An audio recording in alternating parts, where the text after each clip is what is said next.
"You're not a student, Chloe. You're a battery. And batteries don't go to Harvard. They stay in the basement and provide power until they're empty." My father, Richard Davis, didn't even look at me when he said it, his voice as cold and sterile as the marble countertops in our Greenwich, Connecticut kitchen. He held my Harvard University acceptance letter, that heavy 80-pound cream cardstock I had dreamed of touching since I was 6 years old, over the glowing orange embers of our oversized brick fireplace. I watched, paralyzed, as the prestigious crimson seal began to blacken, blister, and curl under the heat. It was exactly 8:42 p.m. on a rainy Tuesday in April. "My name is Chloe Davis. I'm 23 years old, and 5 years ago, I was nothing more than a ghost haunting the hallways of my own home, an invisible engine kept running only to fuel the ambitions of others. Today, I sit in a leather-bound office as a junior partner at a venture capital firm in Manhattan that manages $1.4 billion in assets, overlooking a skyline that once seemed unreachable. But before I explain how I orchestrated the $15 million acquisition that finally broke my family's stranglehold on me for good, I need to take you back to the moment the smoke from that burning letter filled my lungs.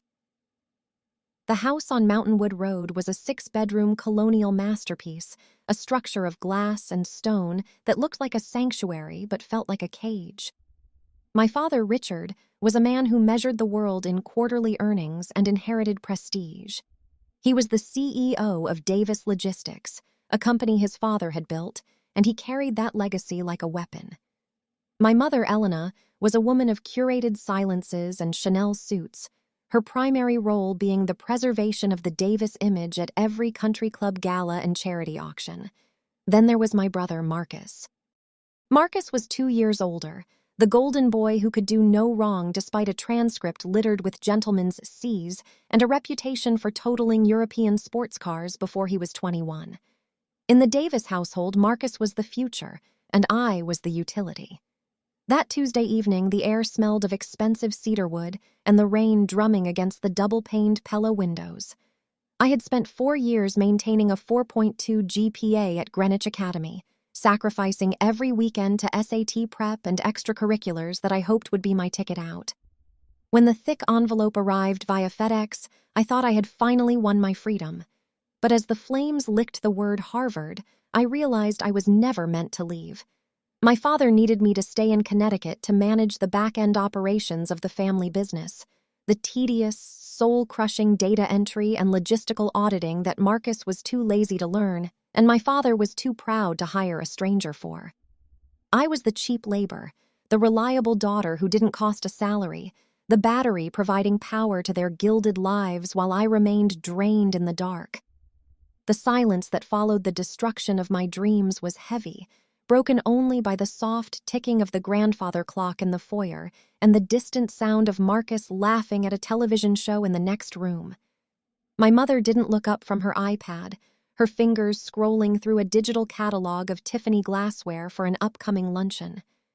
I stood there, my hands trembling at my sides, the smell of burnt paper stinging my nostrils. I realized then that my worth in this house was purely transactional. I wasn't a daughter to them. I was an asset they refused to liquidate. That night, I didn't cry. I went down to the basement office, sat at the mahogany desk that smelled of stale coffee and old ledgers, and I started working. Not for them, but for the version of myself that was already planning her escape.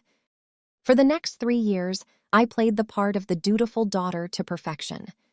I stayed home, enrolled in a local state college online to appease their basic requirements of education, and took over the logistical nightmare that was Davis Logistics.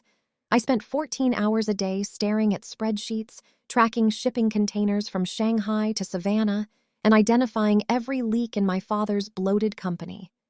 I knew every penny that came in and every cent that went out. I saw the $12,000 monthly credit card bills Marcus racked up at clubs in Manhattan and the $40,000 consulting fees my father paid to his friends to keep the company's reputation afloat.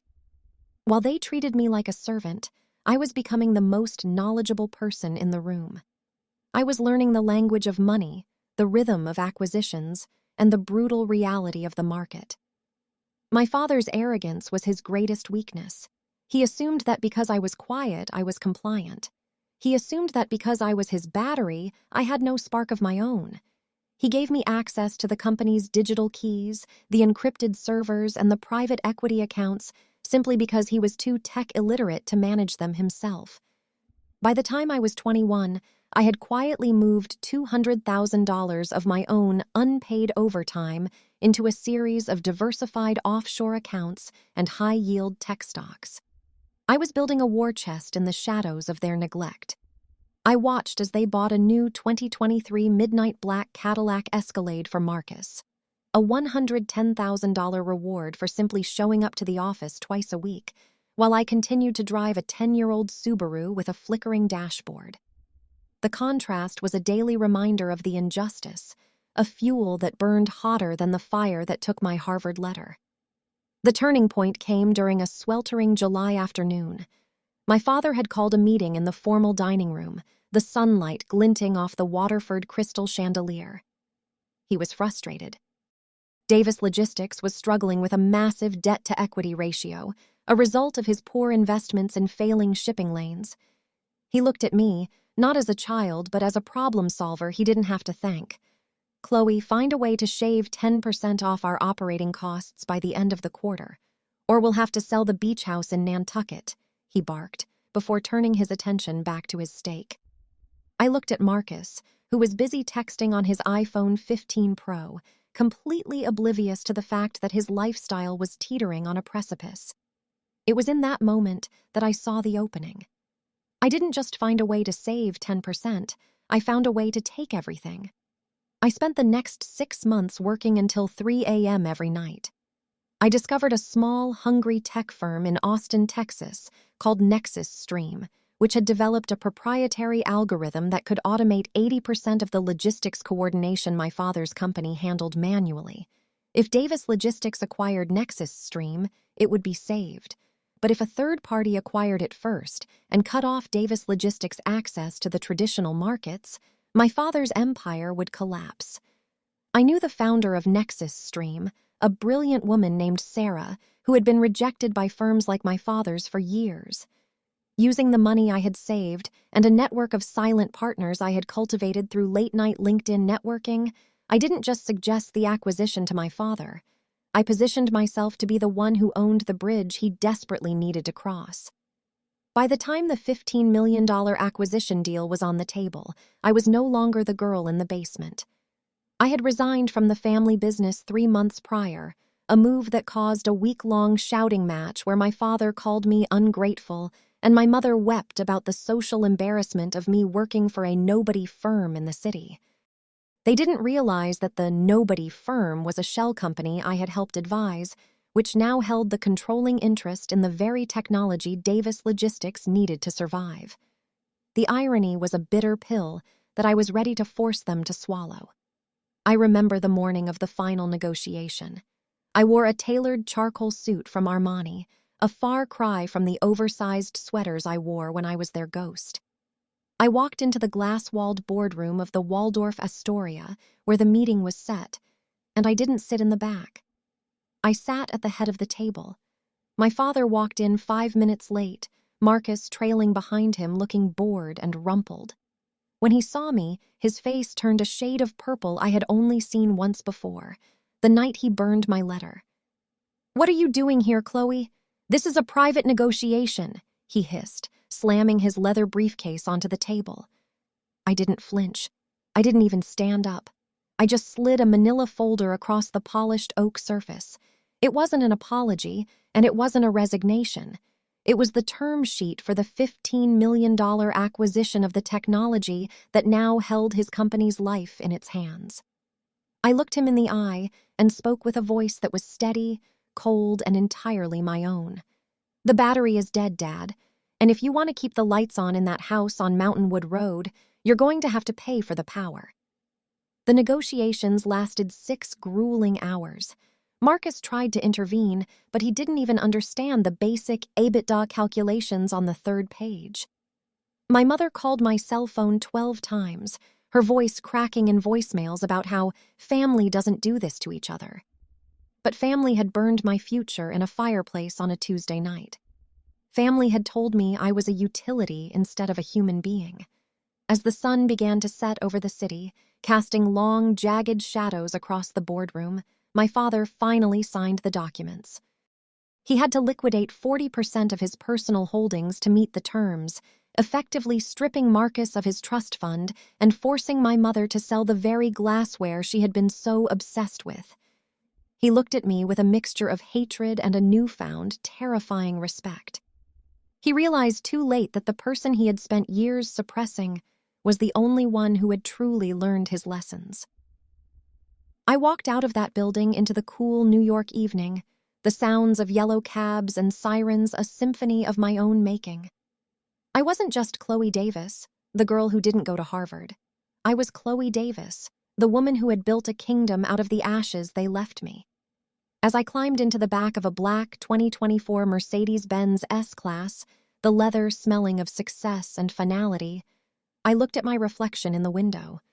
The bruise on my heart from that night 5 years ago hadn't fully healed, but it no longer throbbed with pain. It had hardened into something durable, something valuable. I realized then that family isn't the blood that flows through your veins or the name on a mailbox. Family is the respect you earn and the people who see your light without trying to dim it to brighten their own. I was no longer providing power for anyone else.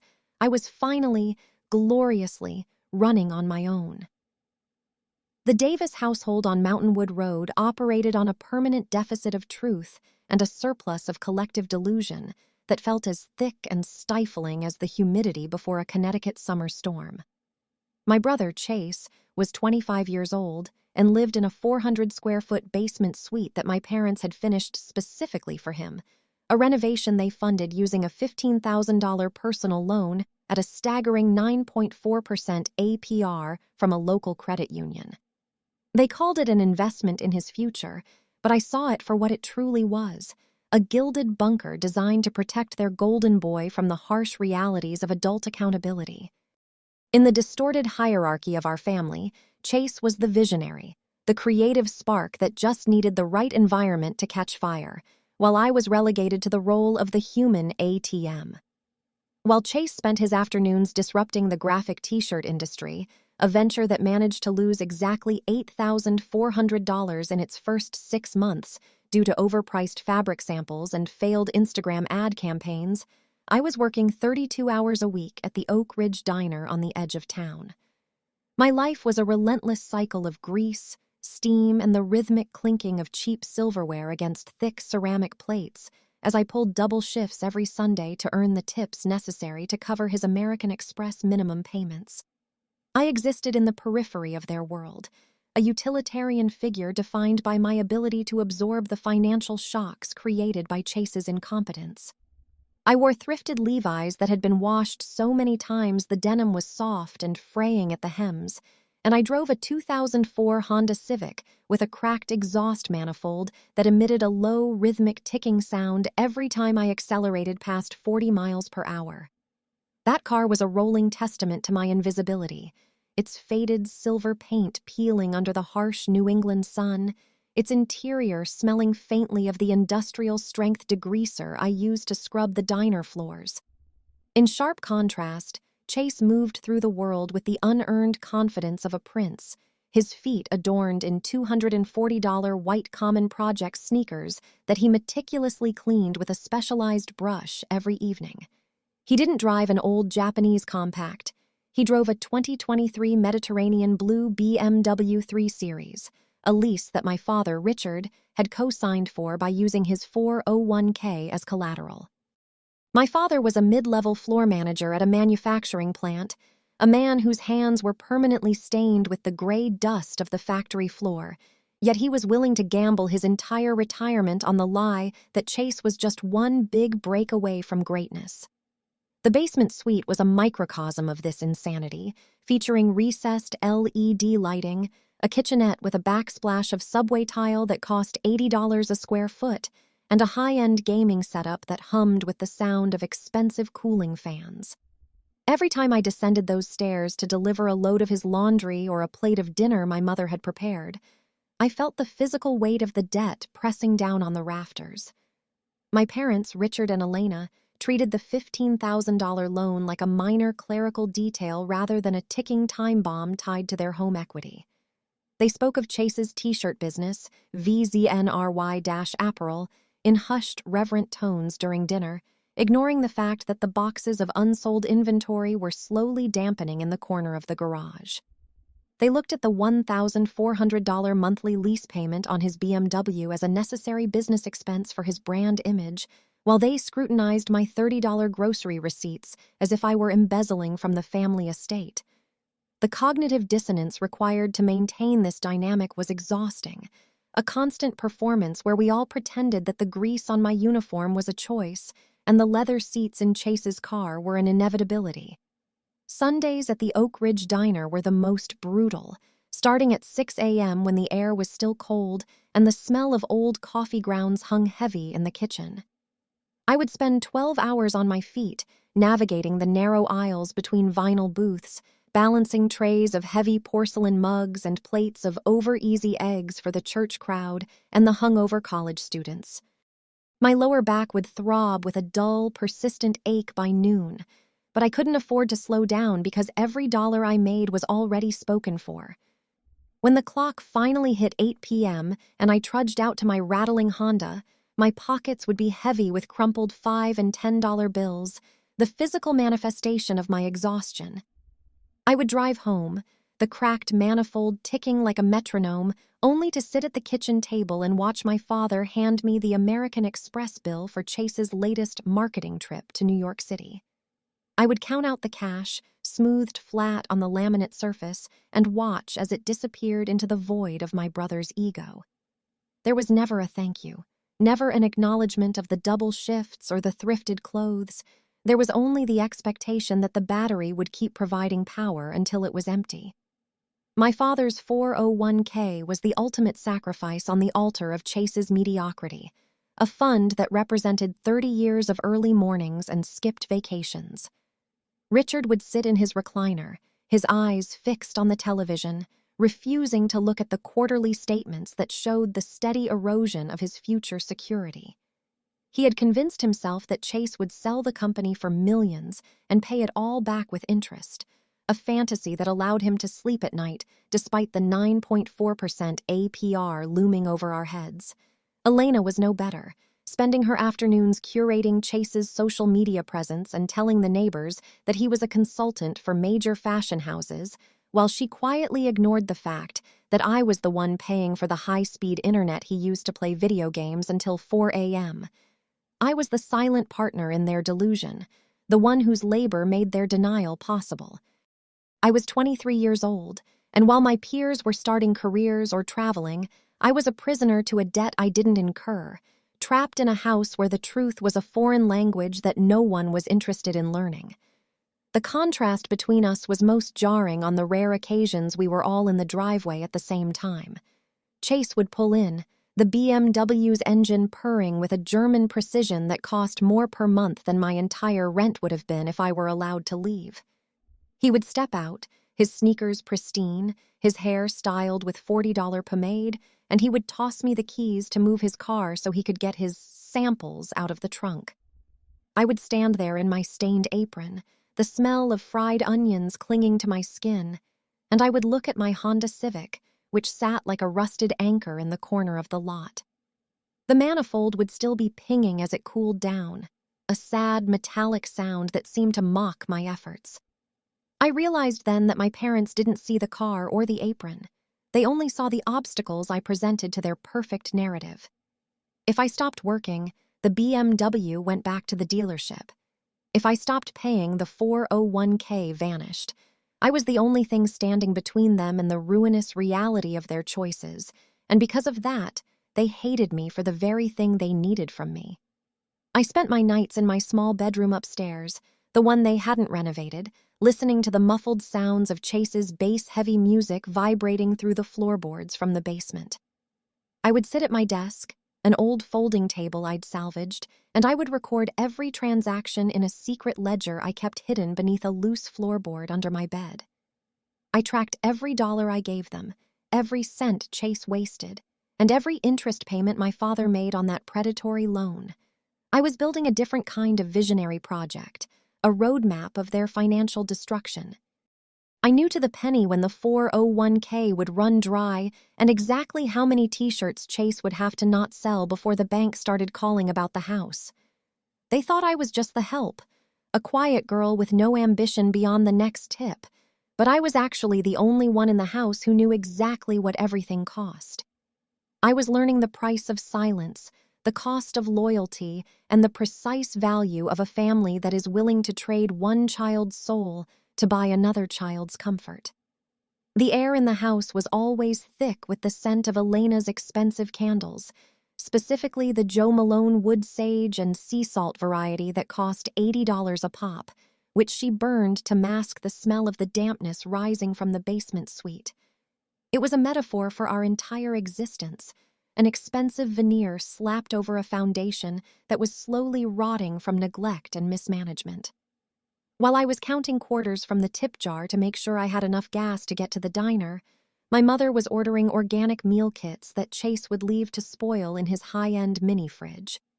The sheer waste was a physical pain in my chest, a constant friction against my own survival instincts. I learned to move through the house like a shadow, minimizing my presence so as not to disrupt the fragile peace of their shared fantasy.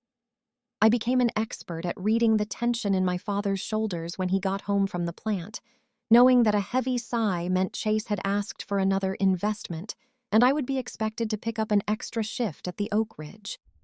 There is a specific kind of loneliness that comes from being the only person in a room who refuses to lie. It's a cold, sharpening sensation that turns your heart into a blade. Every time Chase talked about his global brand while wearing sneakers I had indirectly paid for, that blade got a little sharper. Every time my father looked through me to smile at his son, the edge grew more refined. I wasn't just working for the money anymore, I was working for the leverage. I was waiting for the moment when the deficit of truth finally met the reality of the ledger, and I wanted to make sure that when the Davis household finally went bankrupt, I was the one holding the deed to the wreckage. I was 23, I was a waitress, and I was the most dangerous person in that house because I was the only one who actually knew the value of $1 and the absolute worthlessness of a lie.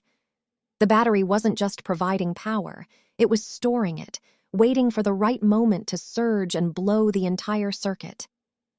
The night of the fire was the point of no return, a moment etched into my memory with the sharp, acidic scent of burning ink and the rhythmic, metallic clicking of my father's silver Zippo lighter. My mother, Susan, stood by the mahogany mantel of our living room fireplace, her expression one of practiced, chilling neutrality as she held a stack of 7 more cream-colored envelopes, each one representing a door to a future they were determined to board up. These were the physical evidences of my planned escape, the hard-earned results of 4 years of sleepless nights and perfectly executed exams. I watched as she handed them to my father, Richard, one by one, like a priestess offering sacrifices to a god of mediocrity. Yale University, Stanford, the University of Chicago, the names of the most prestigious institutions in the country flashed briefly in the firelight before being fed into the hungry orange tongues of the flames. "Chase needs a quiet house for his app launch," my father muttered, his voice devoid of any paternal warmth as the Zippo clicked shut with a finality that echoed through the silent room. "You will work full-time at the Oak Ridge Diner starting Monday because we need exactly $2,200 a month just to keep his dedicated servers running and maintain the bandwidth for his beta testers." They actually laughed when they saw that I didn't cry, mistaking my shock for submission and my silence for defeat, believing they had finally broken the battery down to its last spark. What they didn't know, what their arrogance prevented them from even imagining, was that my 100% full-ride scholarship to Columbia University was currently folded into a tiny 2-inch square of parchment, hidden securely inside the rubber sole of my left black and white Converse All-Star. The living room felt smaller that night, the shadows stretching long and jagged across the Persian rug that cost more than my entire high school education. My father leaned back in his leather armchair, the kind that smelled of expensive tobacco and the unearned confidence of a man who had never once failed because he had always moved the goalposts. He looked at the charred remains of my Yale acceptance letter and smiled, a thin, predatory expression that reached nowhere near his eyes. He talked about Chase's app, a bloated, buggy social media platform for boutique sneaker collectors that had already burned through $40,000 of my father's 401k. To them, Chase was a misunderstood genius on the verge of a Silicon Valley breakthrough, and I was merely the infrastructure required to keep the lights on while he disrupted the market from the comfort of his climate-controlled basement suite. The $2,200 monthly requirement wasn't a request. It was an ultimatum delivered with the casual cruelty of people who viewed their daughter as a line item on a balance sheet rather than a human being with a soul. Susan moved to the kitchen to pour herself a glass of chilled Chardonnay, the condensation on the glass reflecting the flickering fire as she spoke about the social embarrassment of having a daughter move to New York City while her brother was building an empire at home. She talked about loyalty and the sanctity of the family unit, words that felt like ash in my mouth considering she was currently participating in the systematic destruction of my life's work. I stood there, my feet planted firmly on the hardwood floor, feeling the slight, irregular lump of the Columbia scholarship letter pressed against the arch of my foot. That tiny piece of paper was my oxygen, the only thing keeping me from suffocating in the vacuum of their narcissism. Every time they mocked my little job at the diner or mentioned another shift I would have to pick up to cover Chase's AWS server costs, I pressed my heel down harder on that hidden square of hope, letting the physical sensation ground me in a reality they couldn't touch. The sheer technicality of their delusion was staggering to witness from the inside. My father had spent the last 3 hours explaining the scalability of Chase's app, using terms he didn't understand to justify the predatory 9.4% APR loan he had taken out to renovate the basement. He spoke of venture capital and seed rounds as if they were destiny, while ignoring the fact that Chase hadn't written a single line of clean code in months, preferring to outsource the actual labor to freelancers in Eastern Europe, using the money I earned scrubbing grease off industrial stoves. I realized that night that their investment wasn't in Chase's success, but in my continued servitude. If I left, the house of cards would collapse, the BMW lease would default, the server bills would go unpaid, and the illusion of the Davis family's upward mobility would shatter. I was the load-bearing wall of their fantasy, and they were trying to cement me into place with the ashes of my own dreams. As the last of the envelopes, Chicago, shriveled into a gray, fragile ghost of itself, the room grew uncomfortably warm. My mother remarked on how much cleaner the mantel looked without the clutter of my academic correspondence, her eyes scanning the room for any other sign of my independence she could prune away. She suggested I sell my vintage typewriter and my collection of biology textbooks to contribute to the household transition fund, a euphemism for the mounting debt Chase was accumulating with his premium LinkedIn Sales Navigator subscriptions and his $400 an hour startup consultants. I nodded, playing the role of the defeated servant, letting my shoulders slump just enough to satisfy their need for dominance. I promised to talk to the manager at the Oak Ridge Diner about moving to the graveyard shift, which paid a 60-cent per hour premium, knowing that every extra cent I earned wouldn't go to Chase's servers, but into the secret savings account I had opened using a P.O. box 3 towns over.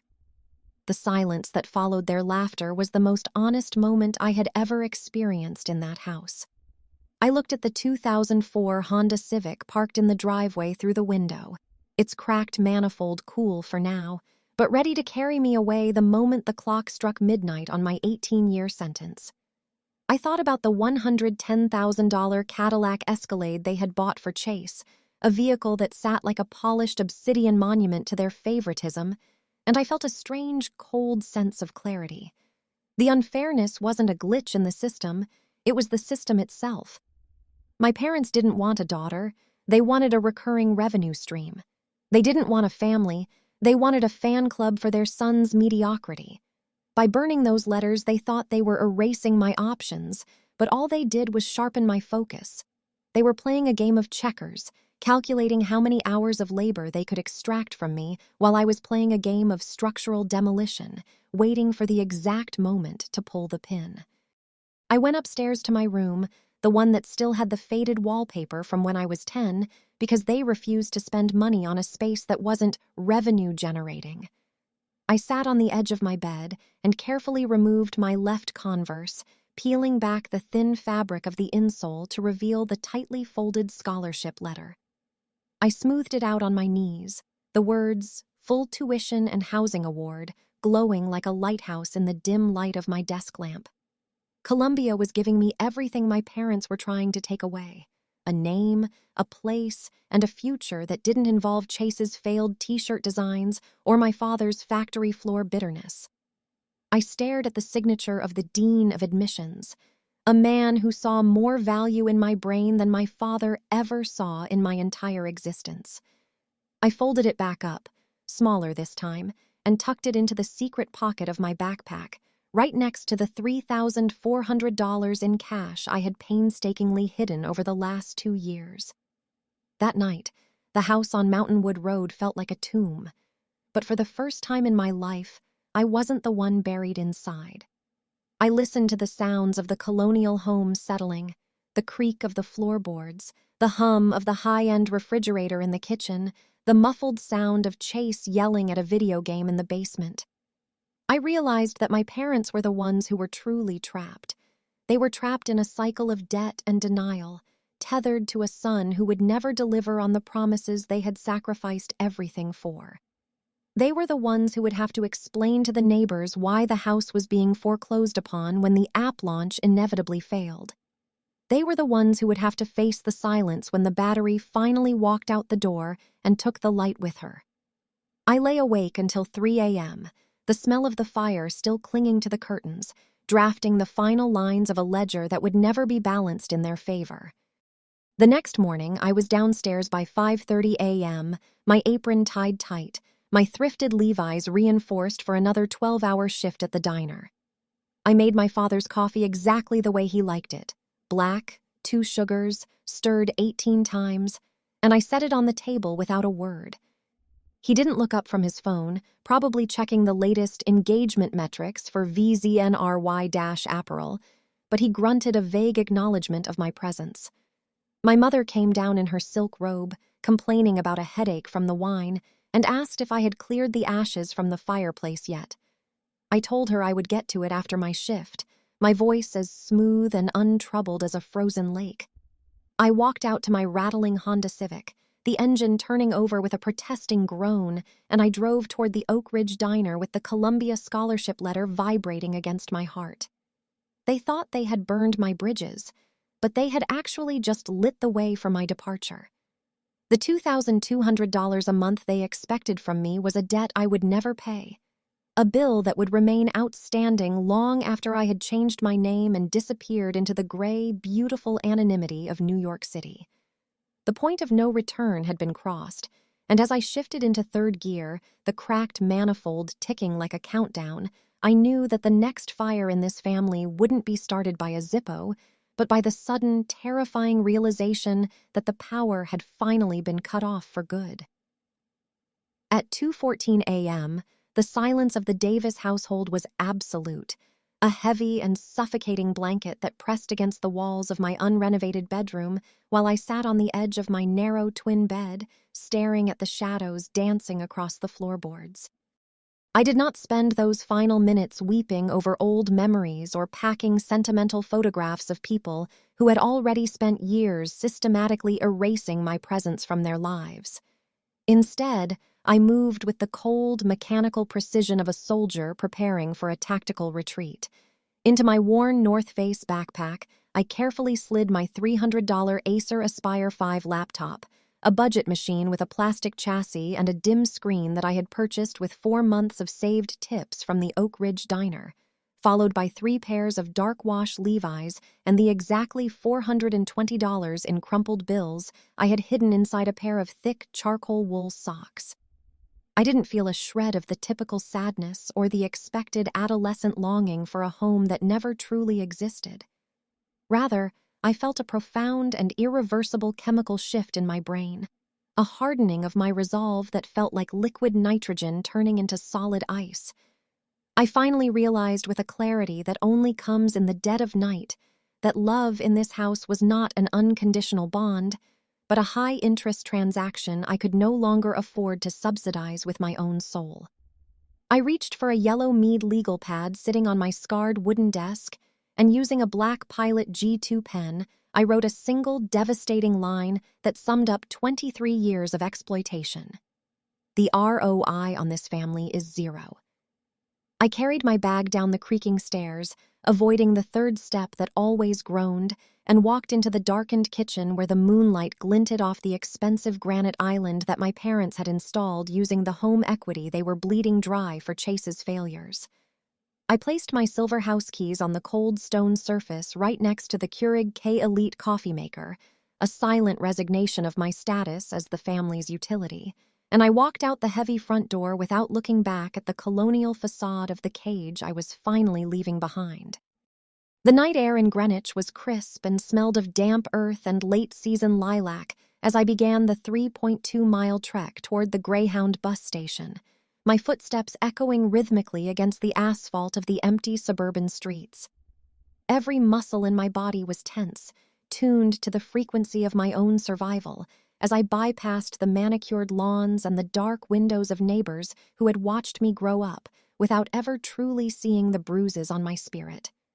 My 2004 Honda Civic remained in the driveway, a sacrificial lamb I left behind because the cracked manifold would have betrayed my escape with its metallic clatter, and because I needed to sever every physical tie to the Davis name, even the ones that had served me well. By the time I reached the dimly lit, sterile environment of the station, my shoulders were aching from the weight of the Acer laptop and my meager belongings. But the physical pain was a welcome distraction from the enormity of the void I was stepping into. I walked up to the ticket window, shielded by scratched plexiglass, and handed over $95 for a one-way ticket to Port Authority in New York City, a transaction that felt like buying a seat on a lifeboat while the Titanic of my past life sank silently into the Connecticut woods. After the purchase, I stood on the oil-stained concrete platform with exactly $325 left in my wool socks and a terrifying 14-day window to survive on the predatory streets of Manhattan before the Columbia University dorms would officially open their doors to me. The bus ride was a blur of flickering highway lights and the low hum of the diesel engine, a vibration that seemed to synchronize with the frantic beating of my own heart as I watched the silhouette of the suburbs fade into the jagged, neon-lit skyline of the city.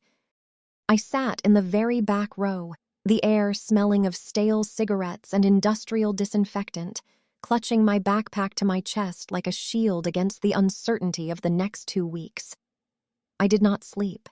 I spent the hours calculating my caloric burn and the price of the cheapest street food, knowing that every dollar spent on a hot dog or a slice of dollar pizza was a dollar taken from the razor-thin margin of my survival. When the bus finally lurched into the cavernous, grime-streaked bowels of Port Authority at 4:48 a.m., I stepped out into a world that didn't care about my GPA, my father's logistics company, or the letters he had burned in the fireplace. To the city, I was just another anonymous body in a sea of millions, a girl with a cheap laptop and a hidden scholarship, and that anonymity felt like the greatest gift I had ever been given. I walked out onto 8th Avenue, the humidity of the city hitting me like a physical wall, and I felt the small 2-inch square of the Columbia Award letter pressed against my foot inside my Converse All-Star, a constant reminder that while my family saw me as a battery, the rest of the world saw me as a force to be reckoned with. I spent the first 3 days in a state of hyper-vigilance, my internal clock resetting to the rhythm of a city that never stops moving and never offers a free hand to the fallen.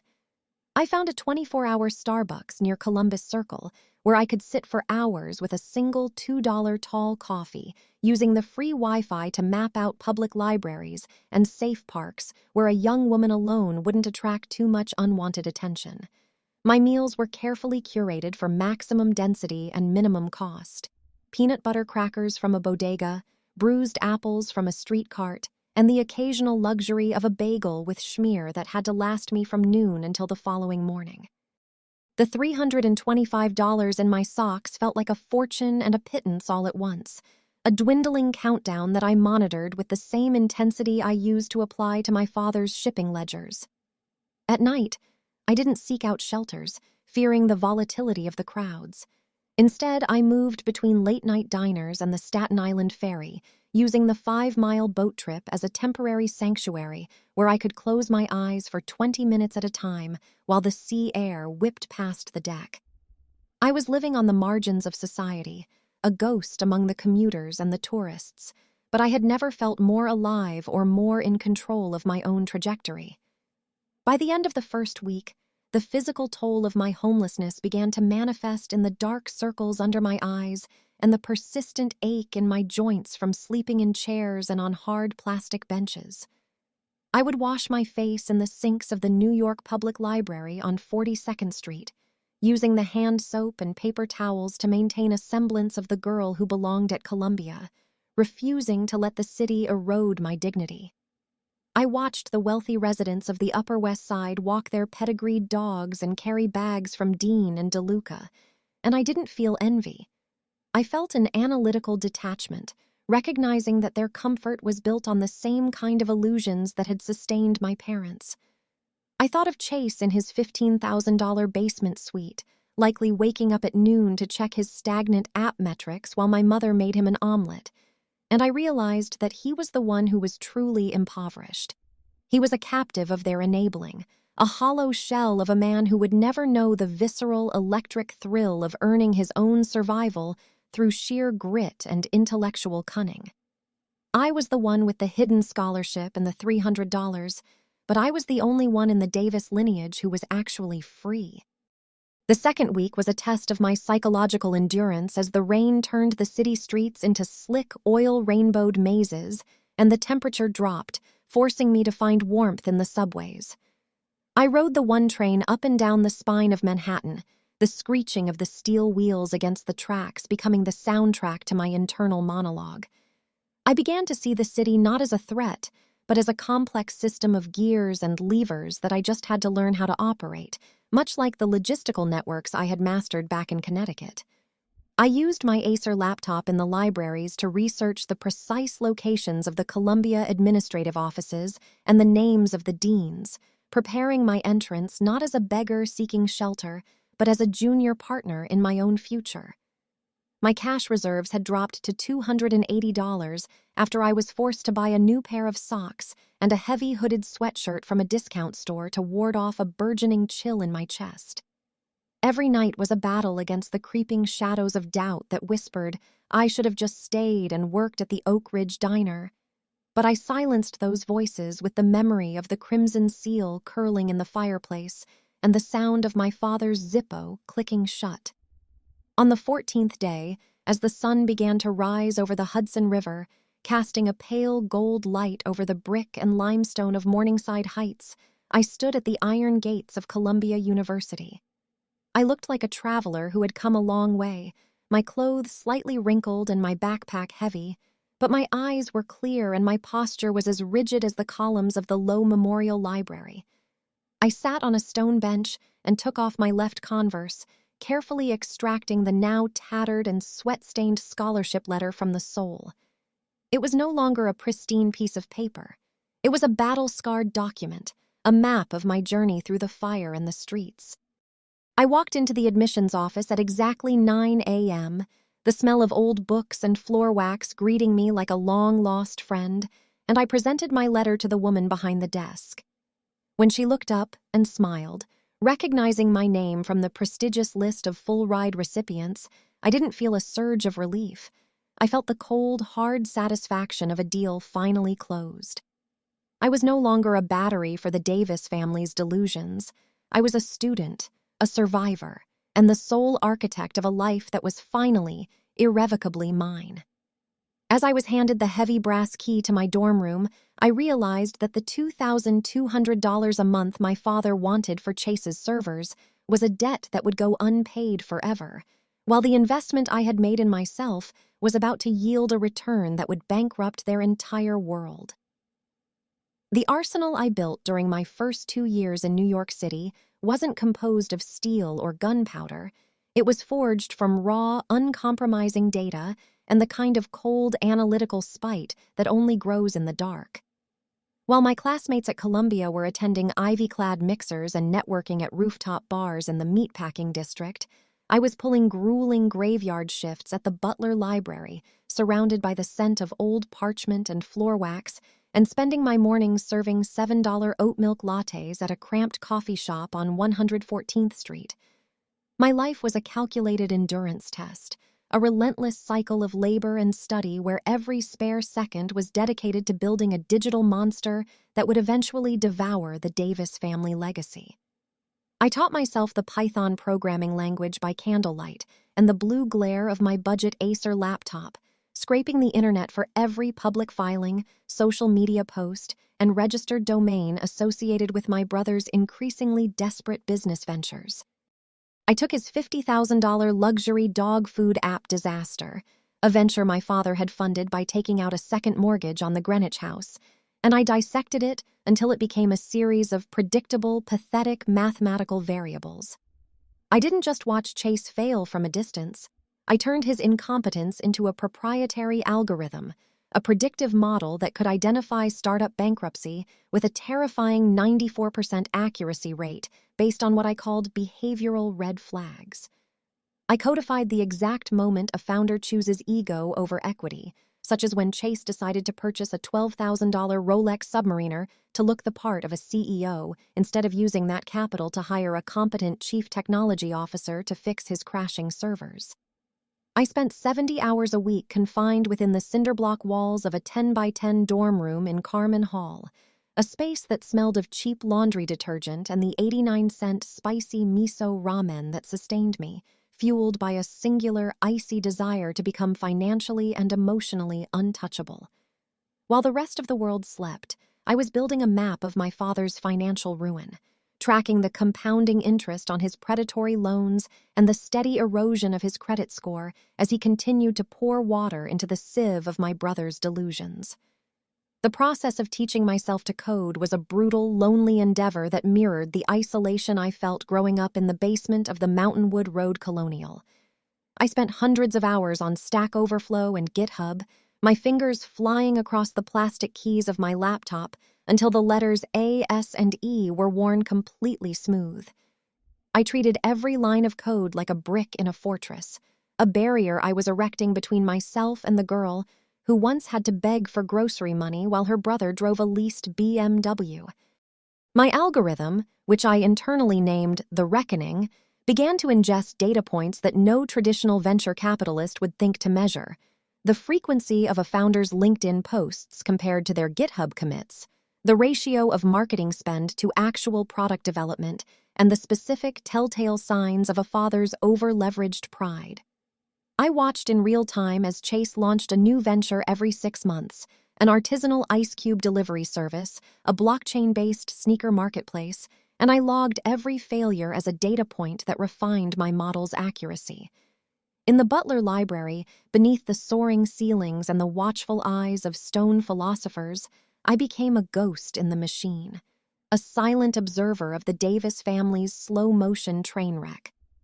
I had access to their digital footprints because my father, in his infinite technological arrogance, had never bothered to change the master passwords to the family's shared cloud storage or the business's back-end administrative portals. I saw the emails from the bank warning about the 9.4% APR loan going into default. I saw the receipts for my mother's stress relief shopping trips to Neiman Marcus. And I saw the desperate, pleading texts from my father to Chase, asking for just one win to justify the sacrifice of his 401k. I didn't feel a flicker of pity because I could still smell the smoke from my Harvard acceptance letter every time I closed my eyes. Instead, I used their financial desperation to stress test my algorithm, proving that my model wasn't just a hobby, it was a weapon of precision engineering. My existence at Columbia was a study in extreme contrast, as I balanced the high-altitude academic rigors of a full-ride scholarship with the low-level survival of a student who had exactly $12 in her checking account at any given time. I wore the same 3 pairs of thrifted Levi's every day, washing them in the dorm sinks and hanging them over the radiator to dry, while my peers walked past me in $400 Canada Goose parkas. The 114th Street coffee shop was my primary source of intelligence and income, a place where I listened to the conversations of real venture capitalists and tech founders who came in for their morning caffeine. I recorded their jargon, their fears, and their metrics, integrating their real-world experiences into my Python scripts until my algorithm could speak the language of Sand Hill Road better than the people who worked there. I was a spy in the House of Privilege, gathering the intel I needed to eventually burn down the very structures that had tried to keep me contained in the basement. The cold desire to be untouchable became my primary personality trait, a crystalline armor that protected me from the loneliness of being a daughter who had been erased. I stopped answering the few, sporadic texts from my mother, who only reached out when she needed help navigating a spreadsheet or when she wanted to complain about the ungratefulness of the modern world.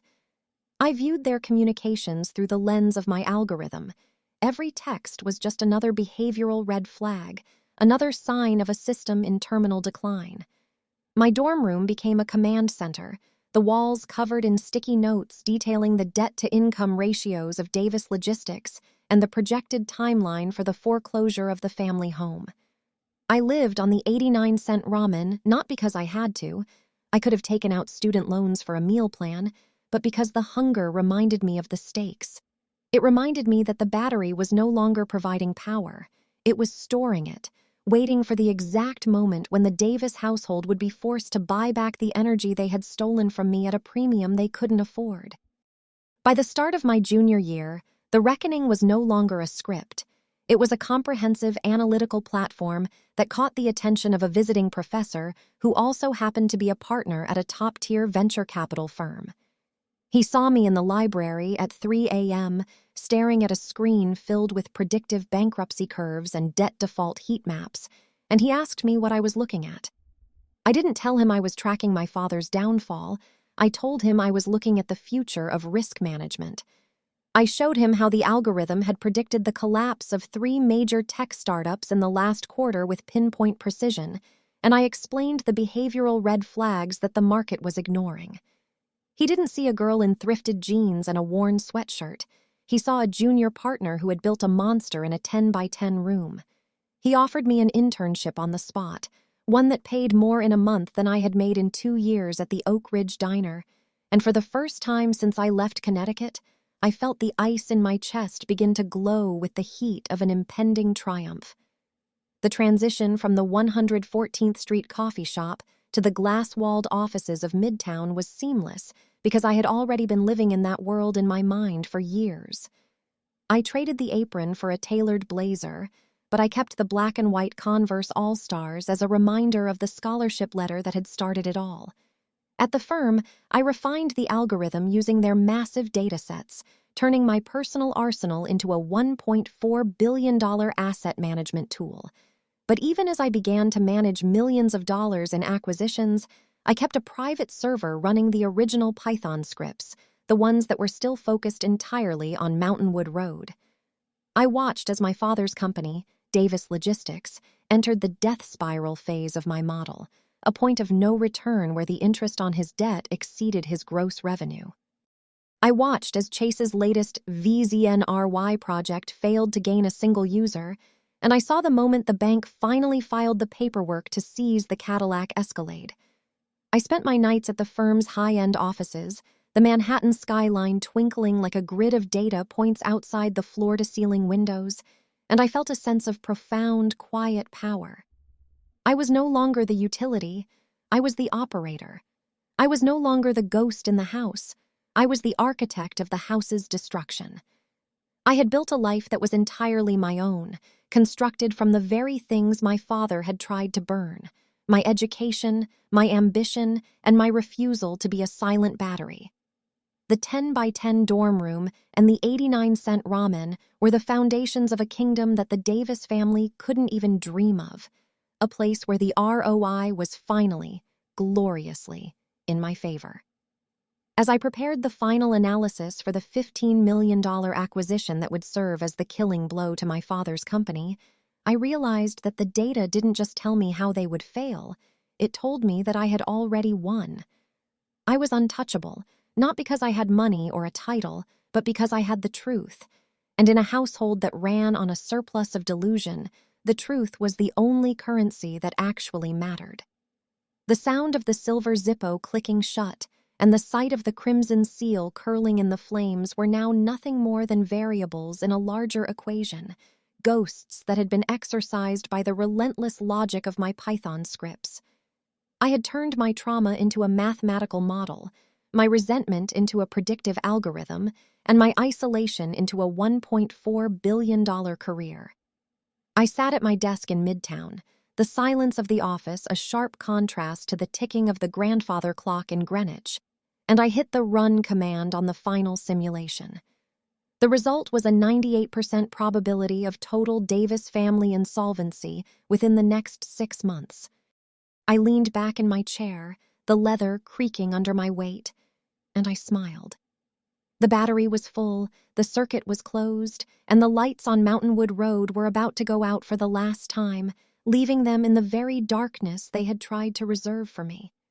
Fast forward to the present day, where the girl who once hid a scholarship in her shoe is no longer running from the shadows, but is the one casting them over the entire industry.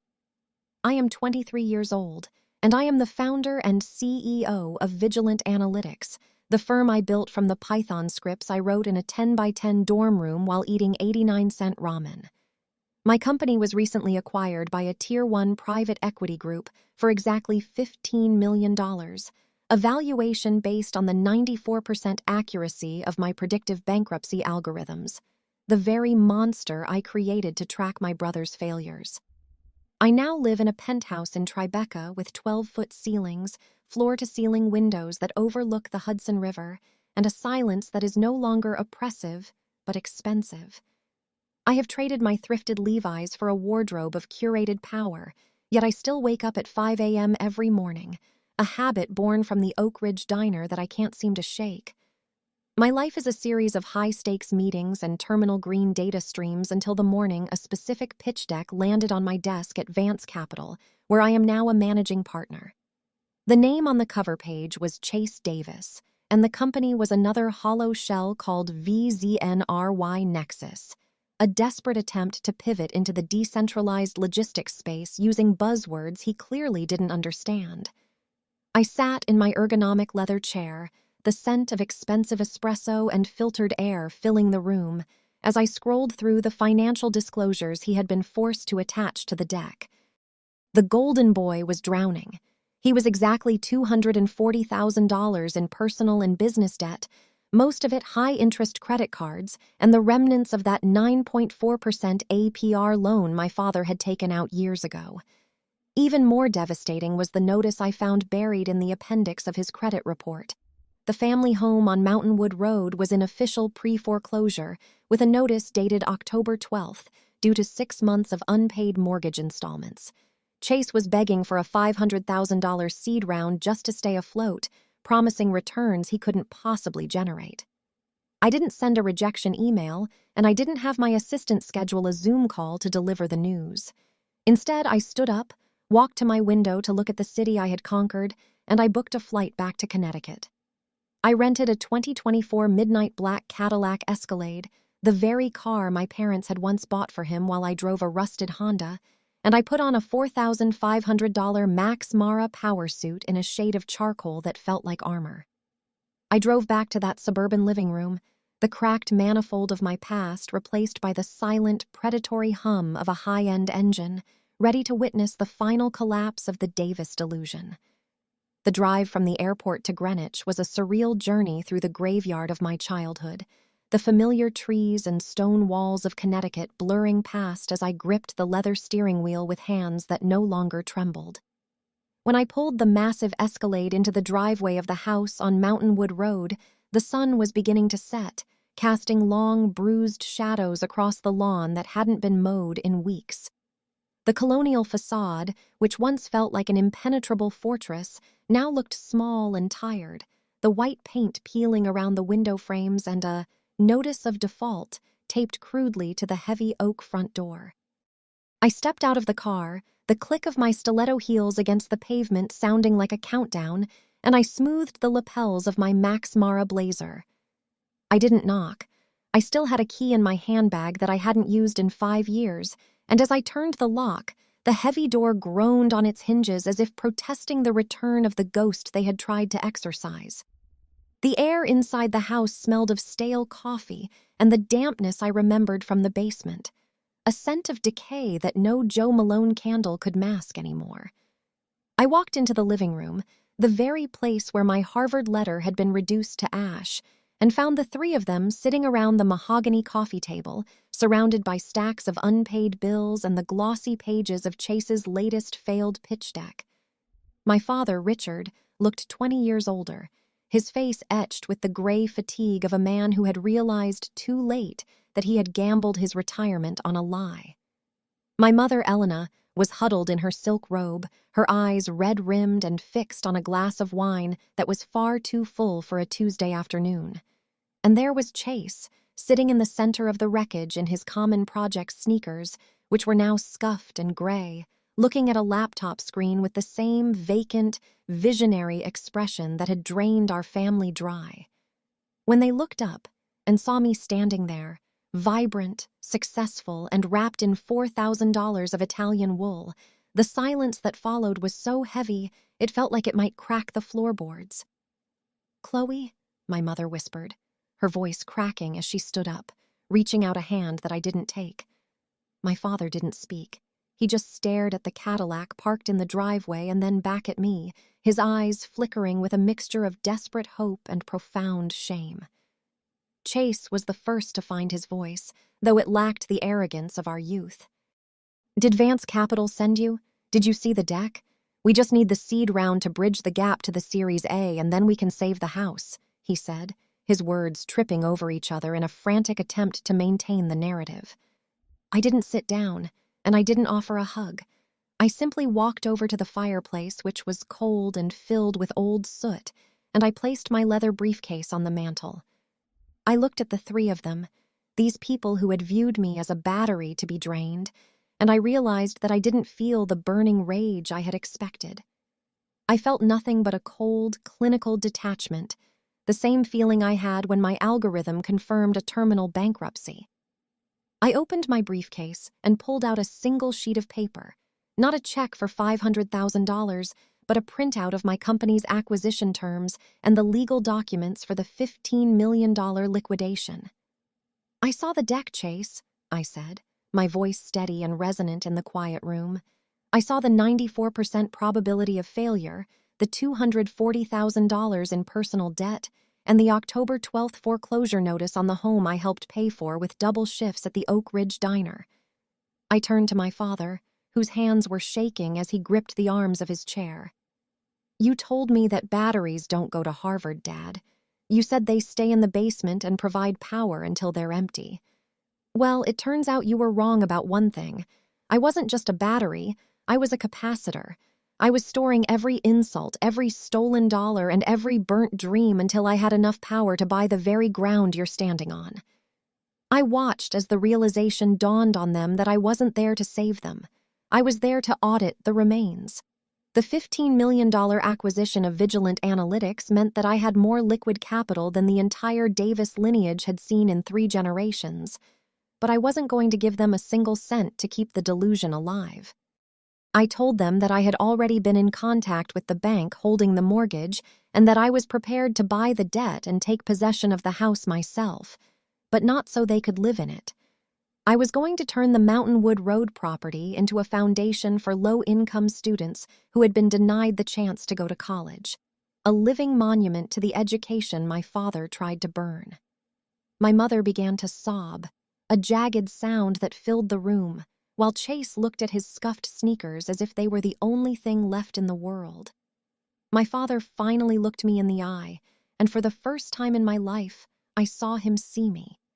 He saw the junior partner, the CEO, and the daughter he had underestimated, and he finally understood that the ROI on his cruelty was exactly 0.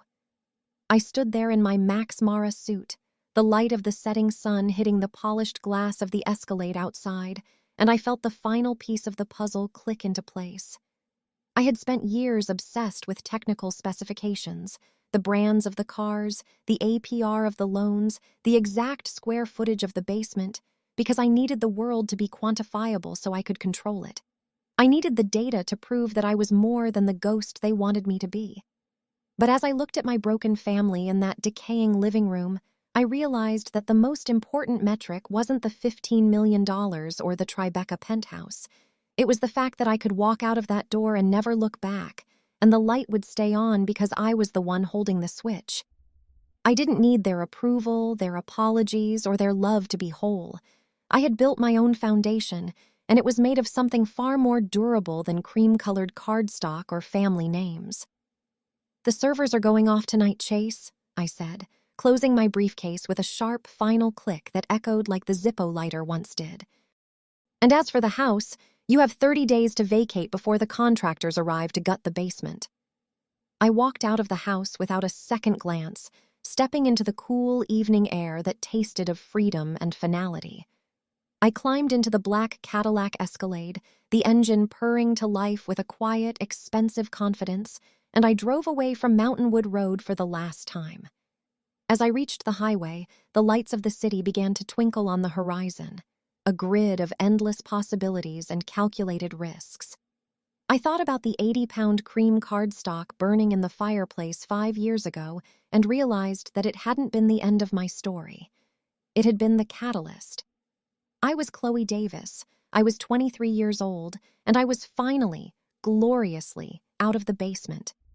The power was mine. The ROI was infinite, and for the first time in my life, I wasn't providing energy for anyone but myself. The execution of my final plan was not a loud, theatrical explosion of suppressed rage, but a silent, clinical dismantling of every lie that had held the Davis household together for 23 years. I walked into the living room of the Mountainwood Road Colonial at exactly 4 p.m., the late afternoon sun cutting through the dusty air in long, sharp blades that illuminated the decay I had seen coming for months. My father, Richard, looked significantly older than the man who had burned my future in that very fireplace, his hair now a thin, frantic, graying mess, and his hands trembling as he clutched a glass of cheap blended whiskey, the kind of bottom-shelf liquor he used to mock before his pride outpaced his bank account. Chase, the golden boy whose brilliance was supposed to save us all, was standing by the mahogany coffee table, already deep into his desperate pitch, sweating through the underarms of a $300 dress shirt that he clearly couldn't afford to dry clean anymore. I stood in the doorway, draped in my $4,500 Max Mara power suit, and I simply let him finish his rambling nonsense about decentralized logistics and market disruption, while the silence in the room grew heavy enough to choke on. When the last of his stuttering excuses for his failed metrics finally trailed off into a pathetic, hopeful silence, I reached down and clicked open the brushed metal latches of my Toomey leather briefcase with a sound that echoed like a gunshot in the stagnant room. I didn't yell, I didn't scream, and I didn't grant them the satisfaction of seeing a single tear of resentment, because I had already processed my grief in the graveyard shifts of the Butler Library years ago. With a hand that was as steady as a surgical blade, I reached into the velvet-lined interior of my briefcase and pulled out 3 distinct heavy-gauge paper documents that represented the 3 stages of their absolute ruin. The first document I slid across the cold granite surface of the kitchen island was the exhaustive 94% accuracy report generated by Vigilant Analytics, the proprietary software I had built from the ground up to track failure, which proved with mathematical certainty that Chase's current business was a terminal zombie startup with a burn rate that would reach 0 in exactly 28 days. I watched my father's eyes scan the red highlighted data points, the heat maps of his own insolvency, and the behavioral red flags that my algorithm had flagged as the primary cause of the collapse, specifically his own blind enabling of a son who had never produced a single dollar of value. The second document was the one that truly turned the air in the room to ice. The official notice of default on their primary mortgage, a debt that I had quietly purchased from the bank through a shell corporation 3 weeks prior, effectively making me the landlord of the very house that had served as my prison. The third and final document I placed on the table was a copy of my most recent 1099-MISC, a cold, hard piece of tax evidence showing my personal income as the junior partner of a firm managing over $1 billion in assets, a figure so large it made my father's peak earnings look like a rounding error. I looked him directly in the eyes, ignoring the way my mother was leaning against the counter for support, her face a mask of horrified realization as she looked from the scuffed sneakers of her golden son to the polished heels of the daughter she had tried to erase. "You burned my Harvard acceptance letter 5 years ago because you said you needed to save a sinking ship," I said, my voice maintaining a level, haunting calm that seemed to vibrate through the floorboards I had once scrubbed on my hands and knees. "You thought I was just the battery providing the power, but you forgot that water is what ultimately determines whether a ship stays afloat or sinks to the bottom of the ocean. I am no longer the fuel for your delusions, Dad. I am the one who owns the water now, and I have decided that this ship has spent enough time above the surface." At that exact moment, the tension in the room became a physical force, and my mother's hand jerked involuntarily, causing her favorite ceramic mug, the one with the expensive hand-painted floral patterns she used to protect with obsessive care, to slip from her fingers and plummet to the floor. The sound of the mug shattering was the only punctuation the moment required, the ceramic exploding into exactly 14 jagged pieces that scattered across the designer floor tiles like the debris of their shattered reputation. No one moved to pick them up. They all just stared at the white shards, a perfect metaphor for the Davis legacy that had finally been crushed under the weight of its own dishonesty. Chase looked as though he were going to be physically ill, his face turning a sickly shade of gray as he realized that the seed round he had been begging for was never coming, and that the sister he had mocked was now the only thing standing between him and the street. My father's glass of whiskey remained frozen halfway to his lips, his gaze fixed on the 1099-MISC as if he were trying to find a way to make the numbers lie. But my algorithm didn't leave room for interpretation or hope. I had spent half a decade mastering the language of money, the rhythm of acquisitions, and the brutal reality of the market specifically so I could stand in this room and deliver this final audit of their lives. I saw the shadow of the fireplace where the crimson seal of my Harvard letter had once curled into black ash, and I felt a profound sense of closure that had nothing to do with revenge and everything to do with the simple, undeniable truth of the ledger. The silence that followed the shattering of the mug was the loudest thing I had ever heard, a vacuum where the visionary talk and the golden boy excuses finally died for good. I watched as my mother finally sank into one of the kitchen chairs, her silk robe fluttering around her like the wings of a grounded bird, her eyes fixed on the notice of default that bore the logo of my company. She tried to speak, her lips moving to form words like family or loyalty, but I cut her off with a single sharp look that reminded her of every Sunday shift I had worked to pay for Chase's sneakers. "We are past the point of emotional appeals," I said, my tone as clinical as a balance sheet, and I watched as the last spark of defiance left my father's eyes.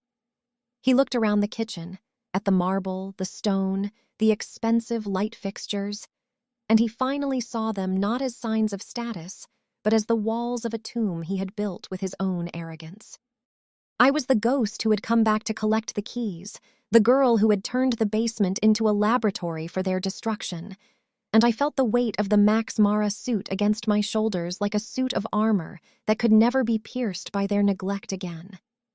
As the clock on the wall ticked toward 4:15 p.m., I realized that the ROI on this interaction was finally where it needed to be. I had spent 5 years investing in my own intellect and my own survival, and the dividend was the absolute power I now held over the people who had tried to drain me dry. I picked up my Toomey briefcase, the leather cool and smooth under my palm, and I prepared to walk out of the house on Mountainwood Road for the last time. I didn't need to stay for the crying, the begging, or the inevitable attempts at reconciliation that would follow once they realized I held the deed to their lives. I had delivered the execution with the same precision I used to manage a billion-dollar portfolio, and as I turned toward the door, I felt the small, folded square of my Columbia scholarship letter, the one I had kept all these years, vibrating against my heart like a silent victory. I walked past the 14 pieces of shattered ceramic without looking down, my stiletto heels clicking with a rhythmic, expensive finality that signaled the end of the Davis era and the beginning of a life where the power was entirely, irrevocably mine.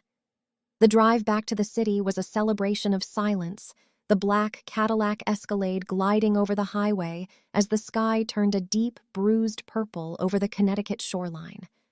I thought about the $2,200 a month my father had demanded for Chase's servers and the way he had laughed when I didn't cry in front of the fireplace, and I smiled at the realization that the cost of his laughter was now the loss of his home. I was no longer a battery, no longer a utility, and no longer a ghost. I was the junior partner, the CEO, and the owner of the water that had finally swallowed their sinking ship. As the Manhattan skyline rose up to meet me, a glittering forest of data and steel, I knew that the next time I sat in a living room, it would be one with 12-foot ceilings in Tribeca, where the only thing burning in the fireplace would be the expensive cedar wood I had bought with my own hard-earned success. The execution was complete, the ledger was balanced, and as I shifted the car into gear, the only sound I heard was the steady, powerful hum of a life that was finally, gloriously, running on its own terms. I didn't save the house on Mountainwood Road because some structures are so infested with the dry rot of lies and favoritism that they are no longer worth the cost of the renovation. I stood on the sidewalk as the morning sun hit the peeling white colonial facade, and I simply watched as the bank's legal representatives finalized the foreclosure I had accelerated by purchasing their debt and refusing to grant them a single day of grace. I did not feel a flicker of remorse as the heavy oak door was locked for the last time, nor did I feel the need to preserve the mahogany mantel where my dreams had once been incinerated. Instead of paying the hundreds of thousands required to bail out my father's terminal arrogance, I used a fraction of my vigilant analytics acquisition funds to purchase a modest 2-bedroom condominium in a quiet, nondescript retirement community in Sarasota, Florida. The property is registered under a blind, irrevocable trust that my parents, Richard and Elena, do not control and can never leverage for another one of Chase's visionary disasters. They live there now, surrounded by palm trees and the crushing weight of their own silence, receiving a strictly monitored monthly stipend of exactly $1,200. This financial lifeline is not a gift. It is a legal settlement with a single ironclad contingency. The moment they speak to, provide money for, or receive a single communication from Chase, the trust dissolves and the condo is liquidated. I have effectively bought their silence and neutralized their ability to enable the golden boy who bled them dry, ensuring that the Davis legacy ends with the quiet hum of a Florida ceiling fan rather than the roar of a fake empire. Chase is currently living a reality that he spent 25 years avoiding through the sweat of my brow and the sacrifice of my father's retirement. He is no longer disrupting anything. He is working at a massive, drafty logistics warehouse in Cicero, Illinois, clocking in at exactly 5 a.m. for $18.50 an hour. He spends his days moving heavy crates of the very products he once tried to sell as a lifestyle brand. His $240 Common Project sneakers replaced by steel-toed boots that leave blisters on his unaccustomed feet. There is a brutal, mathematical poeticism in the fact that he is now a literal battery in the very industry I used to master for him, providing manual power until he is empty, just as my father predicted for me. He lives in a cramped studio apartment that smells of industrial cleaner and cheap coffee, and for the first time in his life, there is no sister to cover the Amex minimums and no father to co-sign the lease on a life he didn't earn. He is a data point in a bankruptcy model he never thought applied to him, a ghost of a visionary trapped in the machinery of the real world. I sit in my corner office at Vance Capital, the Manhattan skyline stretching out before me like a glittering tapestry of calculated risks and successful acquisitions. The air here is filtered and cool, smelling of expensive parchment and the faint citrusy scent of high-end espresso, finally free of the acrid, stinging smell of wood smoke that had clung to my hair for 5 years. I look at the 12-foot ceilings and the floor-to-ceiling windows of my Tribeca penthouse, and I realize that the ROI on my own survival has reached a level that cannot be measured in currency. I spent years being the utility, the backup generator, and the invisible engine for people who would have let me burn to keep themselves warm for a single night. Now, I am the grid. I am the owner of the water and the architect of the light, and my life is no longer a transaction dictated by the delusions of toxic relatives who mistook my silence for weakness. I am Chloe Davis, I am 23 years old, and I have finally learned that family isn't the blood that flows through your heart, but the peace you find when you finally stop letting that blood be a debt you can never repay. The silence of my life now is not the heavy, suffocating silence of the Mountainwood Road basement, but a vibrant, productive quiet that allows me to hear my own thoughts for the first time. I spent so many hours in the Butler Library and the Oak Ridge Diner listening to the noise of other people's expectations that I had forgotten what the sound of my own ambition was like. Every morning when I wake up in my 2024 king-sized bed with Italian linens that cost more than my parents' monthly stipend, I take a moment to breathe in the stillness. I think of the 2004 Honda Civic with the cracked manifold and the 14 pieces of shattered ceramic on the kitchen floor, and I feel a sense of profound, clinical satisfaction. I didn't just escape a bad situation. I reverse-engineered my own trauma into a $1.4 billion career and a life that is entirely, irrevocably mine. My parents write me letters occasionally, stilted, formal things vetted by the trust's lawyers, thanking me for the generosity they know is actually a cage. I don't reply because we ran out of things to say the night the Harvard letter turned to ash, and no amount of Florida sunshine can regrow the bridges they burned for a son who couldn't even manage a t-shirt business. There is a specific kind of freedom that comes from being the villain in someone else's story, especially when that someone is the person who was supposed to protect you. To my father, I am the daughter who stole his pride and liquidated his home.